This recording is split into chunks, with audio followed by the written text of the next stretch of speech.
BJP के अंदर जो मोदी शाह वाला गुट है उसकी स्थिति बड़ी विचित्र हो चली है।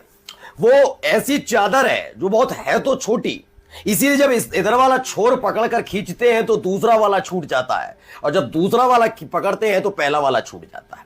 जी हां, आज यही दिखाने जा रहा हूं कि पहले से ही तय हो गया था कि बी सुदर्शन रेड्डी के नाम का जो प्रस्ताव है वो इंडिया गठबंधन को किसी और ने नहीं बल्कि चंद्रबाबू नायडू ने दिया था, और उसका पूरा फॉर्मूला भी बताया था कि दरअसल उनके अपने 17 वोट यानी 16 लोकसभा, एक राज्यसभा, ऐसे केसीआर वाले, ऐसी जनसेना पवन कल्याण वाले, और तो और जगनमोहन रेड्डी के वोट, ये तमाम वोट हैं और इनके जरिए बड़े आसानी से बी सुदर्शन रेड्डी उपराष्ट्रपति बन जाएंगे। ये खबर जैसे ही पहुंची तो आपके अपने चैनल DS4 ने दिखाया था कि कैसे 5,000 करोड़ रुपए की एक तो डिमांड की गई, बुला लिया गया दिल्ली, लेकिन जैसे ही उन्होंने कहा 5,000 करोड़ रुपए चाहिए, वैसे ही एक संकेत भी दे दिया। संकेत क्या था? संकेत यह कि भूल गए 2023 गिरफ्तारी, 371 करोड़ मसला, स्किल डेवलपमेंट, बाद में रोए थे, तमाम चीजें याद है ना?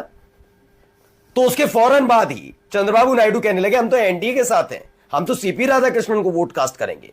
लगने लगा कि अब पूरा मामला वैसे ही हो गया जैसा दिख रहा था, यानी पूर्ण बहुमत जीतने जा रहे हैं सीपी राधाकृष्णन। लेकिन यही हो गया खेल, एक बैठक हो गई है। जी हां, इस वक्त की बड़ी खबर, एक बड़ी बैठक जिसके बारे में पहले से ही मोदी शाह बहुत आशंकित थे कि कहीं यह ना हो जाए, क्योंकि ऐसी एक बैठक पहले भी हुई और उसके बाद जो कॉन्स्टिट्यूशनल क्लब का चुनाव हुआ उसमें आशीर्वाद मिलने के बावजूद भी मोदी शाह की कैंडिडेट वरहमतुल्लाहि वबरकातुहू। वज़दान मिल्लत इस्लामिया, आप तमाम उम्मती को अबू फैसल की तरफ से सलाम मर्द है।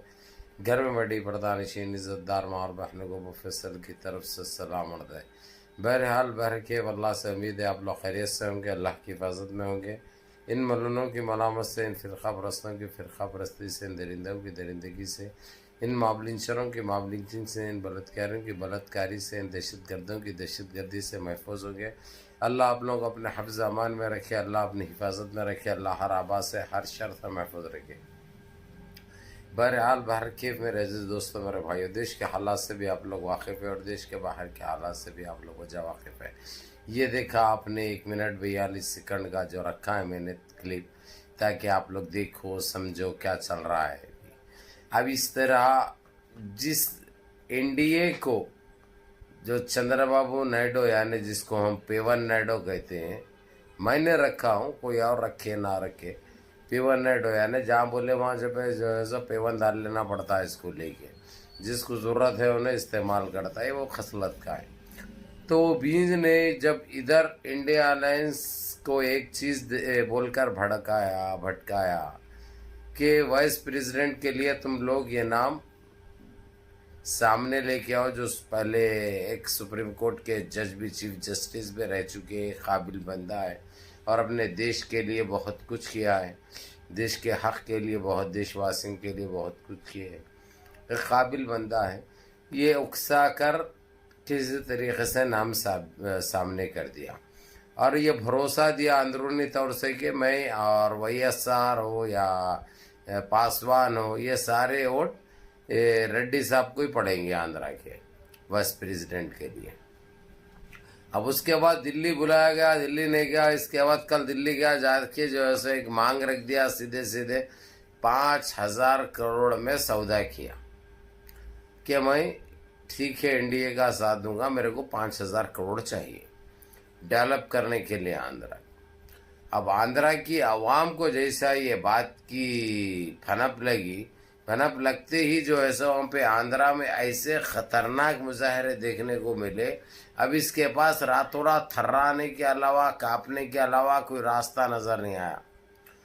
और वहाँ की पब्लिक ये बोल दी है कि तू 5,000 नहीं 50,000 करोड़ भी अगर चलिया तो रे कमबख्त, हमसे अफजल नहीं है, ना हमारी आवाम से अफजल है, ना हमारी ज़ात से अफजल है। ये चीज़ जैसे ही कह दिया उसने, कहते ही जो है सो इसके पास अब ऐसा फुटबॉल बने हुआ है, उन्हें इधर से शॉट मारे तो उधर गोल हो रहा, उधर से मारे तो इधर गोल हो रहा, ये हालत हो गई भी है। यानी इतना परेशान हो चुका है उन्हें। और खुले तौर पे ये भी कह दिए लोग इंडिया वाले कि वो चीज़ याद कर जो हम तेरे को 2023 में उठा के जिस तरीके से उठाए थे, जेल को भेजे थे, वो सारे चीजें भी याद कर हम फिर वही कर सकते हैं। ये जो डराया गया जिस अंदाज में, इससे जो है सो ये पेवर नायडू को गुस्सा आ गया। फिर एक मर्तबा डोगले की चाल चलते हुए उसने गिरगुट के वैसा रंग बदल दिया। अब कह दिया है कि जैसे मैं इंडिया अलायंस के साथ हूँ, वैसा और लोगों को आजमाने के लिए मैंने वो बात सामने रखी थी। इन्हें किसको क्या बोलता, आखिर इसकी बात कौन सी सही रहेगी, आखिर ये खेलता इंसानों के दिलों से क्यों है।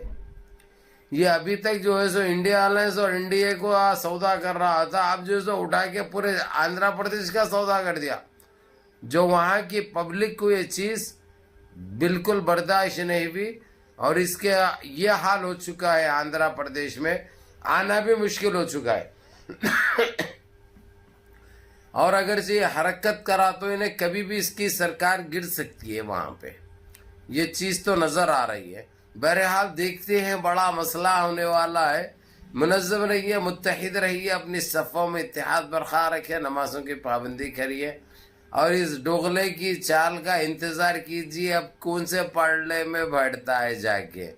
बहरहाल मुनज़्ज़म रहिए, नमाजों की पाबंदी करिए। अस्सलाम वालेकुम।